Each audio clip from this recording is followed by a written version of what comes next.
Walang Suga ni Severino Reyes. Unang yugto sa loob ng isang bahay musika. Ang karayom kung iduro, ang daliri na titibo. Kapag mali ang suro, borda na may lumiliko. Anong dikit, anong inam ng panyong binuburdahan? Tatlong letrang nag-aagapay na kay Tenyong na pangalan. Ang karayom kung itirik, tumitimo hanggang dibdib. Fiesta niya'y kung sumipot, panyong ito'y iaabot. Kalangkap ang puso at loob ng kanyang tunay na lingkod. Si Tenyong ay mabibighani sa dikit ng pagkagawa, mga kulay na sutla, asul, puti at pula. Panyo'y dito, ka sa dibdib, sabihin sa aking ibig, na ako'y nagpapahatid, isang matunog na halik. Ang karayom kung iduro, ang daliri na titibo. Hoy, tignan ninyo si Julia, pati panyo'y sinisinta. Kapag panyo ng ibig, tinatapos na pilit. Nang binatang pagbibigyan, ang panyo ay sasamahan ng mainam na pagmamahal at ang magandang pag-ibig. Nalilimutan ang sakit, tuwa ang gumigiit. Mga irog natin naman, sila'y pawang paghadugan. Mga panyong may inam, iborda ang kanilang pangalan. Fiesta niya kung sumipot, panyong ito'y iaabot. Kalangkap ang puso at loob ng kanyang tunay na lingkod. Nang huwag daw apulaan ng binatang pagbibigyan, ang panyo pa'y sasamahan, mainam na pagmamahal. Iligpit sa ninyo ang mga bastidor at kayo'y magsiyaw na. Ikalawang tagpo, Julia at Tenyong. Julia, tingnan ko nga ang binubordahan mo. Hindi pala akin, at kanino nga? Sa amang, iaialay ko sa kanya ngayong kaarawan ng Pasko. Kung sa amang o sa demonyo may, bakit ang letra A, na at fa? Oo nga, pagkat ang A ay amang, ang na ay natin at ang fa ay fraile. Amang nating fraile? Laking kalipustahan. Huwag mo agalihin tungkol sa mga taong iyan. Madaling mapapanting ang tenga ko. Nakaganti na ako. Julia, magsabi ka ng katotohanan. Para sa kura nga ba? Kapag di ko sinilabad ay sinungaling ako. Mangusap ka, sususuan ko na. Huwag mong silaban ang tunay mong pangalan. Sa pagkasabi mo na kurang sukaban, nagising ang galit at di mapigilan. Hindi maghahandog sa lahi ni Satan. Ang panyong iyan ay talagang sa iyo. 10 nang nagbordang si Juliang iniirog mo. Salamat, Juliang poon ko. Tenyong ng puso o tenyong ng buhay ko. Pag-iibigan tayo kay manawari, lumamig na tunay at di mapawi. Paglingap mo na sa akin ay kusang mamalagi, huwag malilimutan sa tuwi-tuwi. Hula ko ito pa rin, salitaan natin. Tayo dumulog sa paa ng alkata. Ikatlong tagpo, Tenyong, Julia at Juana. Mamaya'y Lucas. Julia, saan mo inilagay ang baro kong makato?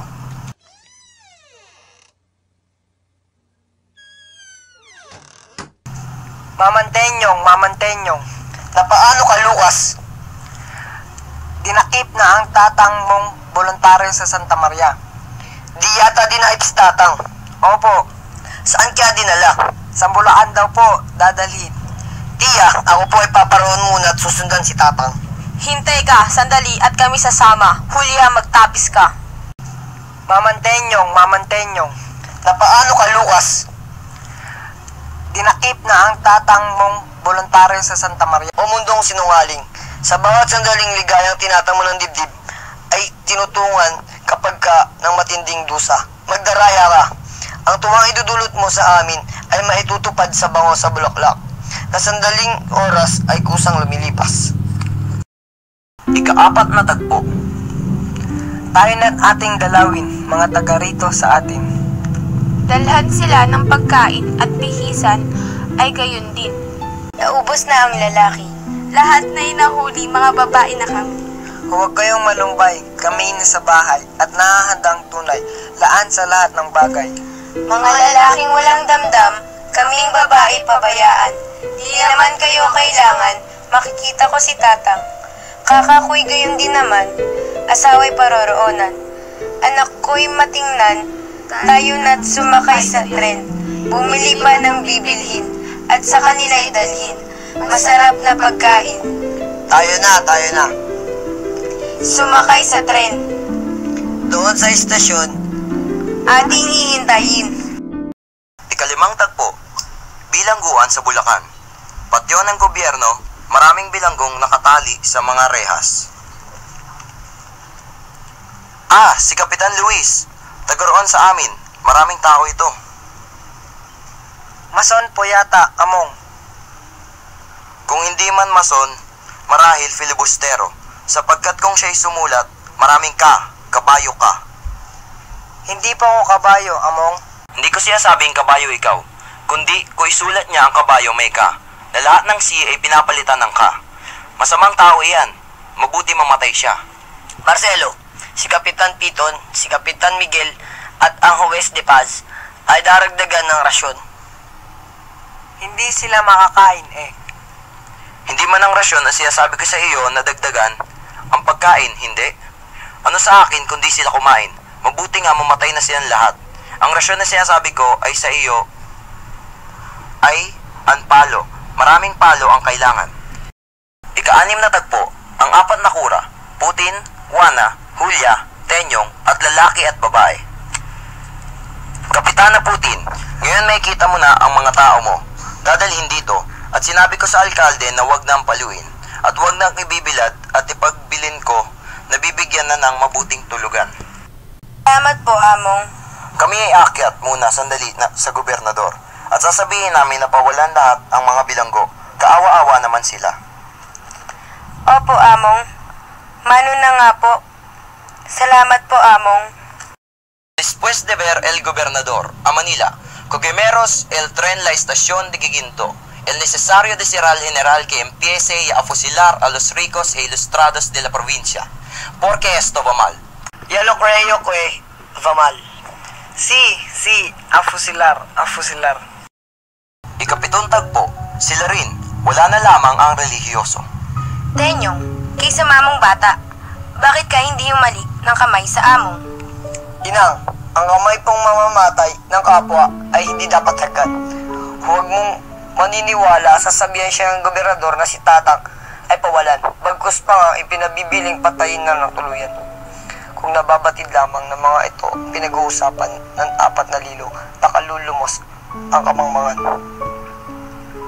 Ingguko, Tatang! Kaawa-awa naman. Mga baging langit.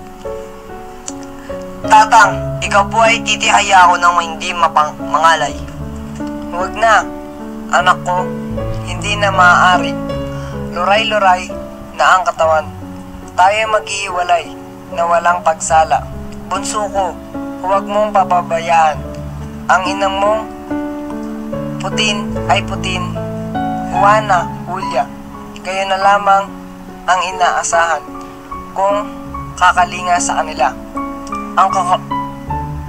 Ang kaluluwa ko'y inihain mo na kay Bathala. Diyos na may kapangyarihan, ano't inyong pinagkaloob ng gantong hirap? Ang dalawang braso git-git na ang laman, naglabas ng buto sa mga tinalian, lipos na ng sugat ng buong katawan, nakakahambal ay ang anyo ni Amang. Ang lahat ito'y gawa ng pari na sa Pilipinas ay siyang nag-aari. Lalang ni Lucifer sa demonyong lahi, kaysa tang malupit na kiugali. Kapag namatay ka, Amang kong ibig, asahan mo po't igaganti, pilit kahit na anong aking masapit, sa ulo ng fraile, isa ka kidil. Taya ng loob at binabanta-banta, mga taong iyay tadtarin man yata lahat na niyang laman, buto 10 taba, di makababayad sa utang na madla. Di na kinahabagan kahit kaunti man, pareses ay daigdig sa mapahirap. At di matingnan, puso ay sinusubhan, sa gawin nawa ng kay Ama, ang mga tao'y lunghan. Ang away nilimot sa kalipitan. Wari mong kahanang pangkal. Inang, masdan mo po, at masama ang lagay ni Tatang. Inang, tingnan mo, naghihingalo. Tatang. Ingguko, Inggo. Patay na.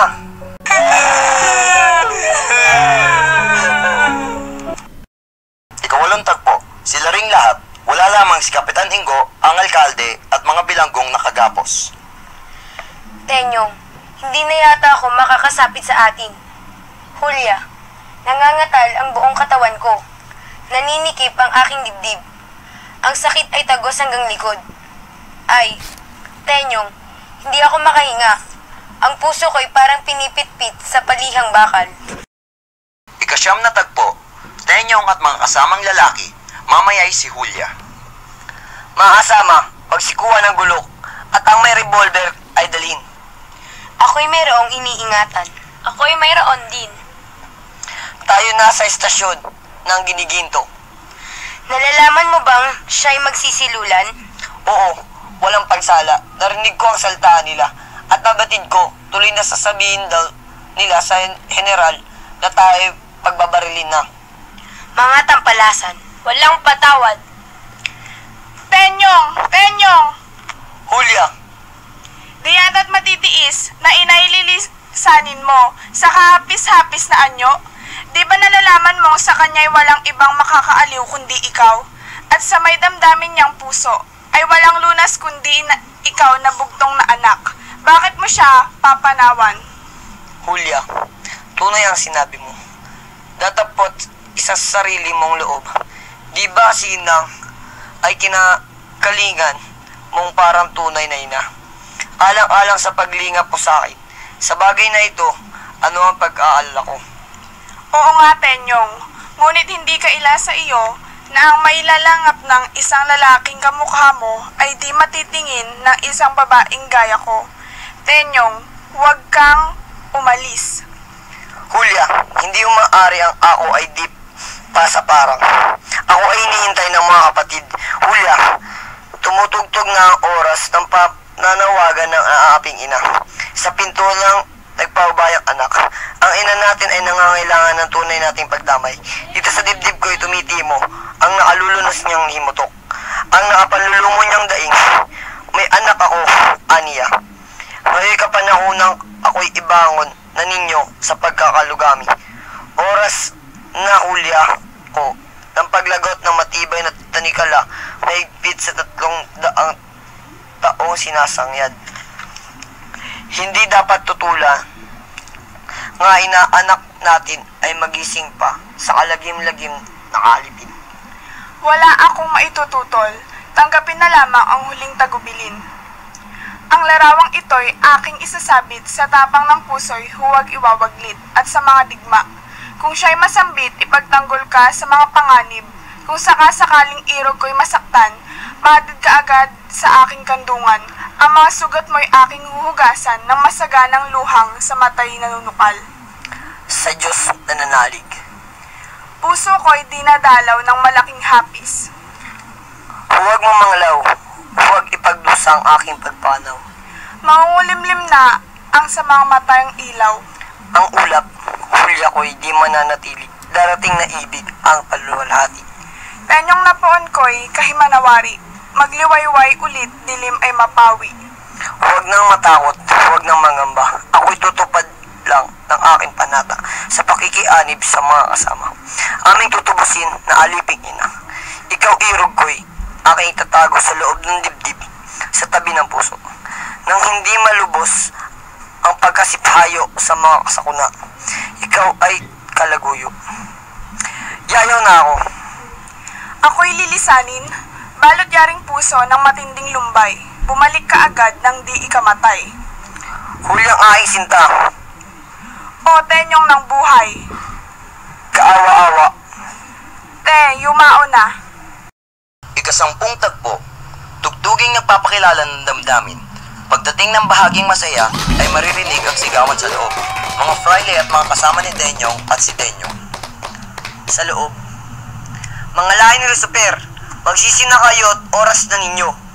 Ikaw ang pumatay sa ama ko, Terlon. Walang utang na di pagbabayaran. Ikalawang yugto, bahay ni Hulya. Hulya, igaya ang loob mo. Ngayon ay papalito si Miguel at ang kanyang ama. Sila'y magpapakita ng mainam.